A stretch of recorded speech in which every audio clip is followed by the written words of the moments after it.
Subhanallah walhamdulillah wa la ilaha illallah.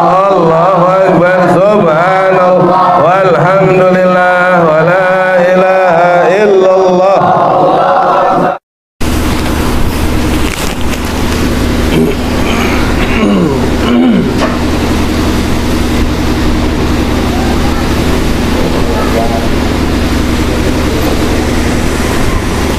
Itu ta'alluma wa ta'lim wa tazkura wa tazkir wa nafa'a intifa' wal ifada wal istifada wal hasu ala tamassuki bi kitabillahi al-aziz wa sunnatu nabillahi wa qurbihi wa thawabihi. Bismillahirrahmanirrahim. Ila an qala fatila hadrati sayyidina rasulillah sayyidina nabi Adam alaihi min anbiya Abu Bakar Umar Utsman wa Ali wa sahabatu wa malaikatul karabin azwajin nabi wa auladin nabi sa'adatina ali abi alaihi syaitan ali wa sallallahu ala ya Muhammad dan wa sallallahu nabi dari masalah itu salam dulu wa na'lam wa sallallahu wa sallam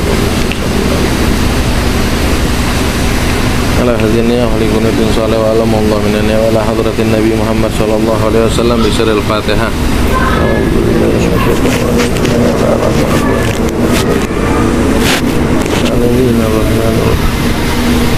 Iyyaka na'budu wa iyyaka nasta'in ihdinas siratal mustaqim siratal ladzina an'amta 'alaihim ghairil maghdubi 'alaihim waladdallin. Bismillahirrahmanirrahim. Sampai pembahasan Imam Ghazali rahimahullah ta'ala mengingatkan sama kita apa kemarin? Tentang apa? Tentang keadaan-keadaan apa yang tidak bisa dibuat kalau misal ada keadaan yang lebih timbang keadaan lebih baik ya. Nggak ada taklim, nggak ada semuanya. Makanya terakhir apa kata Imam Ghazali kemarin? Bikin satu amalan yang mana amalan tersebut bermanfaat untuk urusan muslimin, ya kan? Berkhidmat dan lain-lain sebagainya. Nah di sini halatul rabi'ah, keadaan yang keempat kata Imam Ghazali. Tapi paham kan tujuan Imam Ghazali memberi kabar seperti ini, paham gak? Apa tujuannya? Tujuan supaya tetap manusia ataupun muslimin dalam keadaan beramal, ya kan? Nggak dapat menuntut ilmu, maka dia bisa ngapain? Berzikir, baca Quran, tafakur, ya kan? Bertasbih. Nggak juga dapat halaqah, ngapain? Bikin amalan-amalan yang lain, ya kan? Sebagaimana yang disampaikan oleh Imam Ghazali rahimahullah ta'ala. In lam tughwa ala dzalik fashtagil bihajatika iktisaban ala nafsika au ala iyalika. Gak ada keadaan yang membuat seseorang bisa mengerjakan ataupun membuat suatu amalan bentuknya ibadah. Berarti tidak adanya halaqah, tidak ada guru pengajar, nggak ada apa lagi, nggak ada pondok-pondok.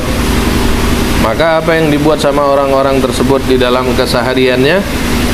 Di sini kata Imam Ghazali, keadaan yang keempat, in lam tuqwa ala dzalik, nggak mampu kita untuk mengerjakan hal-hal bentuk ibadah, menuntut ilmu dan lain sebagainya, dikarenakan diri kita atau keadaan kampung kita.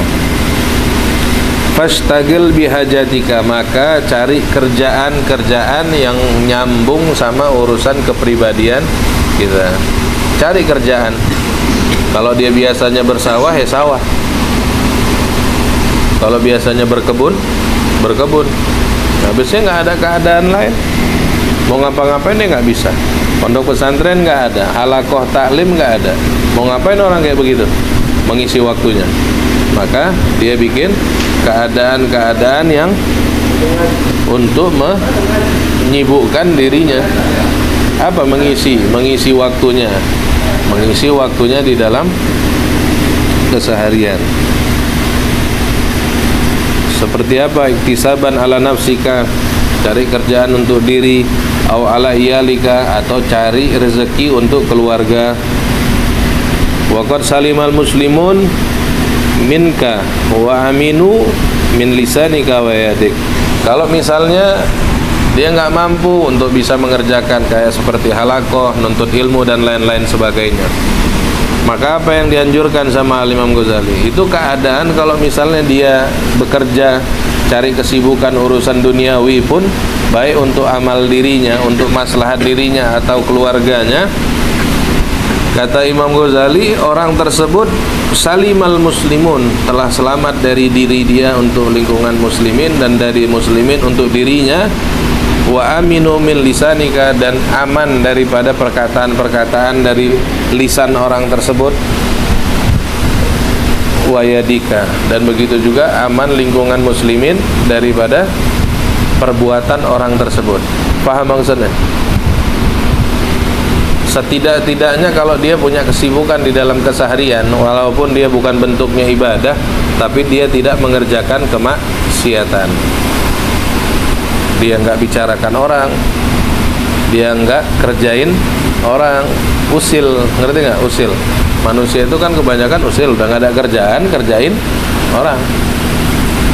Nah, jadi tujuan dari Imam Ghazali ini, kalau dia tidak mampu untuk urusan ibadah, maka cari kerjaan yang bisa menyelamatkan dirinya dan bisa menyelamatkan lingkungannya. Kerja berarti kayak orang umum yang kita tahu, ya kan? Jam 8 pulang jam, dapat gaji, dapat uang, tapi dia nggak dapat ilmu, dia dapat uang, dapat rezeki. Wasalimalaka dinuka, dan orang kalau misalnya dia udah nggak mampu dalam keadaan ketaatan, tapi dia kerjakan urusan pribadi dia dan keluarganya, wasalimalaka dinuka, dan selamat juga agamanya,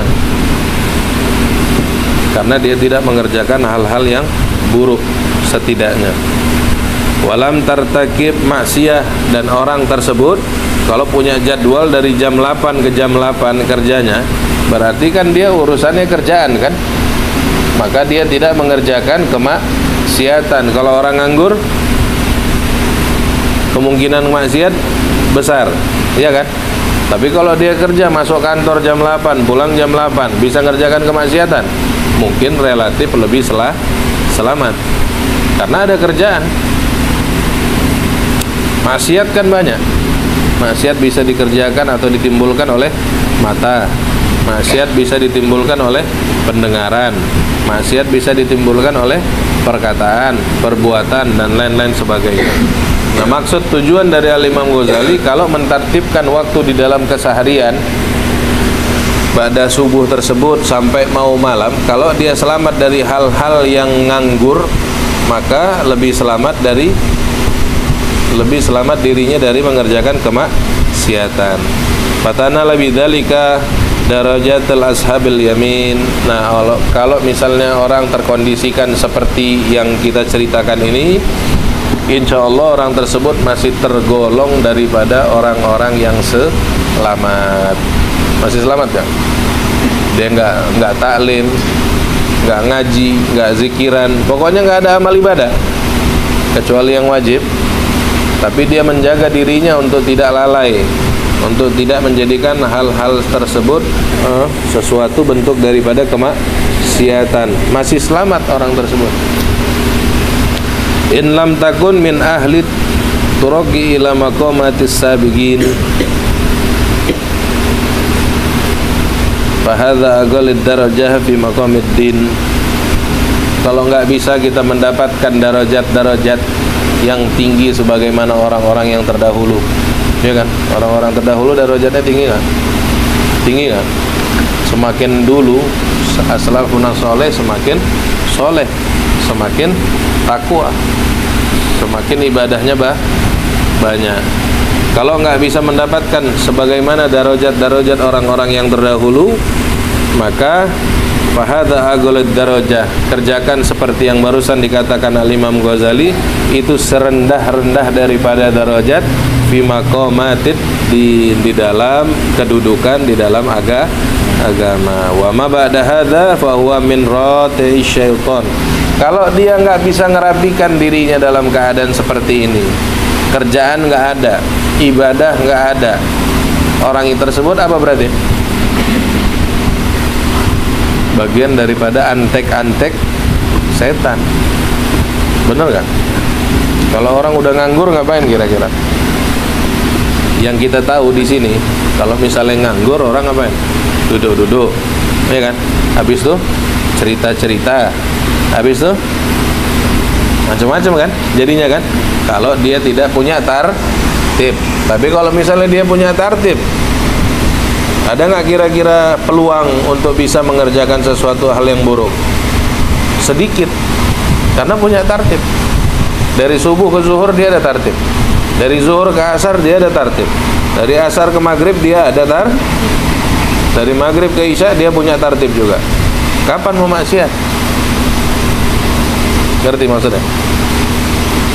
Ada yang mencegah dia untuk mengerjakan sesuatu hal yang buruk. Makanya kalau misalnya juga nggak bisa mengerjakan sesuatu hal yang menguntungkan dirinya, yang menguntungkan keluarganya dari urusan dunia, nih orang mau ngapain? Mau nganggur-ngangguran? Kan nyata kan, kalau orang nganggur itu yang di mata kita apa? Ngapain mereka? Duduk-duduk di pinggir warung, ngapain? Main judi. Ada yang main judi, waliyatubillah. Ada yang minum-minum, ya kan? Itu kenapa? Karena terkondisikan kita dalam keadaan apa itu? Dalam keadaan apa itu kalau misalnya bisa sampai kayak begitu? Karena kita nggak punya tartib, kita nggak punya arahan, nggak ada tuntunan mau ngapain dalam hari ini. Kalau sekarang hari ngapain dalam hari ini, hari Senin? Punya tartib ya? Sempat istirahat? Sempat? Penuh tartibnya. Kalau misalnya udah kelebihan waktu yang kosong dipakai untuk tidur, istirahat kan? Kalau nggak dipakai tidur, nanti pas lagi ada tartib ngantuk, ya kan? Kecolongan tidur, bener nggak? Kalau telat tidur akhirnya bangun subuh susah nggak? Makanya berantakan semua. Nah, sebagian daripada umat manusia, kalau dia tidak ditartibkan hari-harinya, maka waliyadzubillah orang tersebut dalam keadaan lalai, dan kemungkinan besar mereka mengerjakan kemaksiatan. Dan itu juga dikatakan bagian daripada teman-temannya, antek-anteknya setan. Wa dzalika bi an tashtagila waliyadzubillah bima yahdimu dini. Ujung-ujungnya ngapain orang-orang yang itu? Orang-orang yang nganggur tadi, yang nggak punya tartib. Ujung-ujungnya mereka berpikir, bercerita, tukar pikiran. Apa yang terjadi atas diri mereka? Waliyadzubillah, kata Imam Ghazali, mereka menjadi orang-orang yang menghancurkan agama Allah. Kenapa? Karena nggak ada pegangan, nggak ada kemaslahatan dari diri mereka. Autu'zi abdan min ibadillahi ta'ala, atau kerjaan mereka nyakitin orang yang mana mereka tersebut bagian daripada hamba Allah. Benar nggak? Terjadi nggak kesana arahnya? Udah nganggur-nganggur, habis itu cari kerjaan. Kerjaannya apa? Usil, ganggu orang, apalagi yang dikerjakan. Benar nggak? Ini cerita masuk akal yang diceritakan Imam Ghazali kan? Masuk akal kan? Makanya jangan sampai kita dijadikan seseorang yang tidak mempunyai tartib di dalam satu hari. Fahadhihi rutbatul halikin waliyatubillah. Maka orang-orang tersebut, orang-orang seperti yang diceritakan oleh Imam Ghazali ini, waliyatubillah, tergolong orang-orang yang binasa. Apa yang dia dapat dalam satu hari dengan duduk-duduknya? Kalaupun misalnya hasil daripada musyawarah mereka, apa yang mereka dapat tentang usilin orang?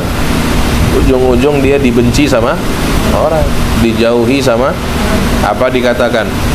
Kalau bahasa Inggrisnya free man, lelaki yang bebas. Free man. Bahasa Indonesianya preman. Kalau udah sampai dia bebas, dia nggak mau diatur dengan aturan syariat, maka dia atur dirinya. Setelah dia atur dirinya, dia atur orang lah, usil jadinya. Jadi akhirnya di dalam satu kampung mereka dibenci sama orang kampung. Ketahuan, oh abang ini begini, langsung ada capnya. Betul nggak? Ketika mereka tidak mempunyai tertib atau mengisi waktu mereka dengan bentuk keagamaan. Dan itu kata Imam Ghazali, orang-orang tersebut waliyadzubillah orang-orang yang tergolong binasa. Fa iyyaka an takuna min hadhihi tabiat. Hati-hati, jangan sampai kita yang sudah dengar kabar seperti ini tergolong seperti golongan mereka. Mesti selamat, minta doa, minta keselamatan, minta penjagaan daripada Allah Subhanahu wa taala. Wa alam annal abda fi haqqi dinika ala salasati darajat. Dan ketahui juga kata Imam Ghazali rahimahullah taala, manusia di dalam agama ada 3 darajat. Ada 3 darajat. Imma salim, dia tergolong orang yang selamat. Mau yang selamat? Atau robeh, orang yang beruntung. Atau khosir, orang yang merugi. Jadi di dalam agama Allah Subhanahu wa taala terbagi menjadi 3 golongan. Salim,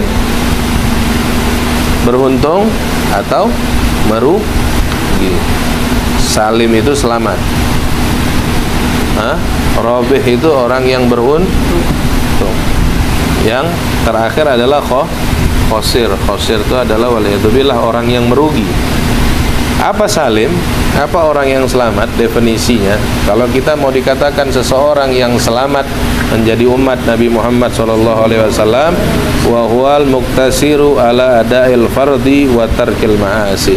Orang yang salim tergolong di dalam agama, orang yang selamat itu adalah orang yang mengerjakan wajibat, meninggalkan maksiat. Orang yang mengerjakan perintah Allah dan menjauhi larangan Allah. Selamat nggak dia? Kalau ada orang kayak begini di alam dunia, dia ikutin semua aturan agama Allah Subhanahu wa taala, dia tergolong orang yang selamat. Itu yang pertama. Yang kedua, robeh, orang yang mendapatkan keuntungan daripada agama. Apa itu? Wahwal mutatawwi bil gurubat wan nawafil. Orang yang kedua ini dikatakan orang di dalam agama yang beruntung. Berarti bab wajib dia pasti ngerjakan, bab maksiat pasti dia tinggal, ada tambahannya, dia terus berusaha mengerjakan semua amal baik dan sunnah. Itu orang yang beruntung. Dari 2 golongan ini kalian di mana? Udah bisa ini diri. Ente salim apa robeh? Salim itu orang yang selamat, robeh orang yang beruntung. Ente orang yang beruntung apa orang yang selamat? Kan udah tahu kategorinya. Orang yang selamat dia tidak mengerjakan, dia mengerjakan perintah dan tidak mengerjakan larangan. Itu namanya orang selamat di dalam agama. Tapi kalau orang beruntung, dia mengerjakan perintah dan tidak mengerjakan larangan, kemudian mengikuti dengan amal-amal baik dan amal-amal itu namanya robeh, orang yang beruntung. Ente di mana? Nggak bisa jawab? Di mana dia? Bisa nggak ngukur orang dengan itu? Bisa nggak? Ente ngerjakan wajibat nggak? Mengerjakan semua perintah Allah? Lu ditanya kok diem? Pakai bahasa Inggris apa ngomong sama dia? Baru bisa jawab. Ngerjakan yang wajib nggak? Ngerjakan. Mengerjakan maksiat nggak yang dilarang Allah? Enggak. Ngerjakan amal sunnah nggak? Berbuat baik nggak? Nggak bisa jawab. Ente ngerjakan wajib yang diperintahkan Allah, ngerjakan maksiat yang dilarang Allah? Enggak. Mengerjakan kebaikan, amal sunnah, berarti dia di mana posisinya di dalam agama? Oh, orang yang beruntung. Gitu dia mendefinisikan. Maka mau mana? Ente mau yang mana? Mau salim apa orang beruntung? Salim orang yang selamat. Kalau robeh orang yang beruntung. Ente mau yang mana?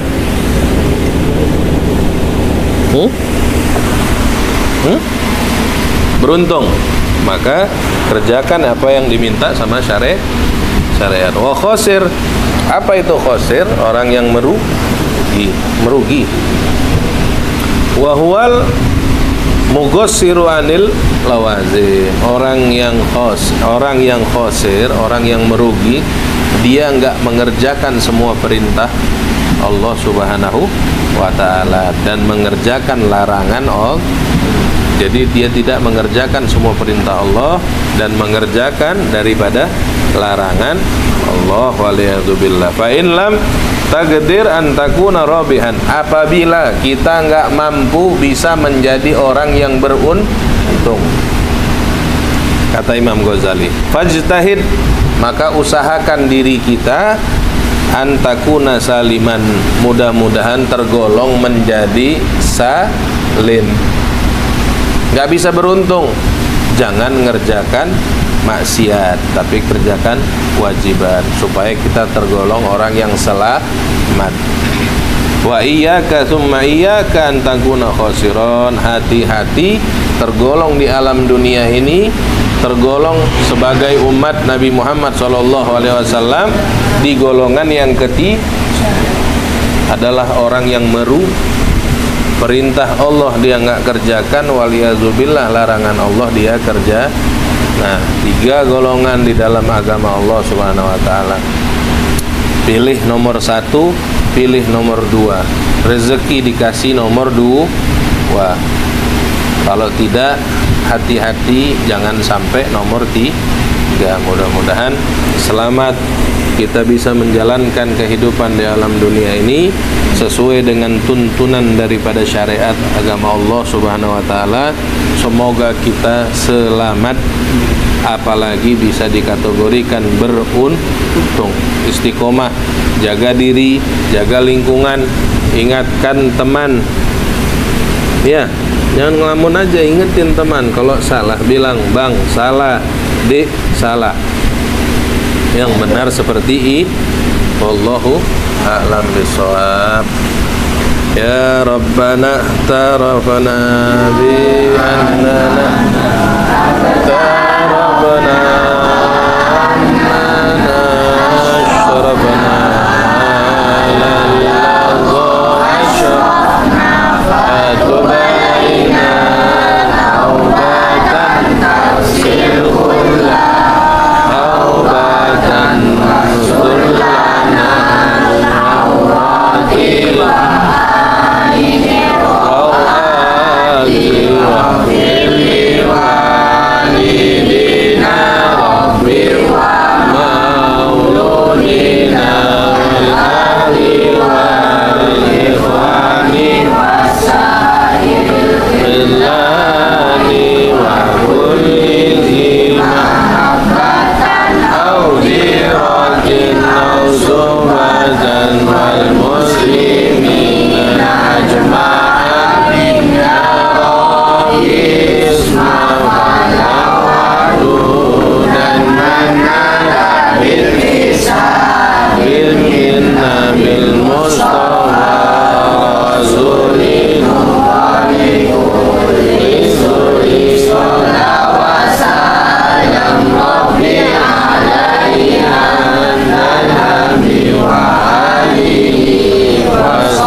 Subhanakallah wa bihamdika asyhadu an la ilaha illa anta astaghfiruka wa atubu ilaik.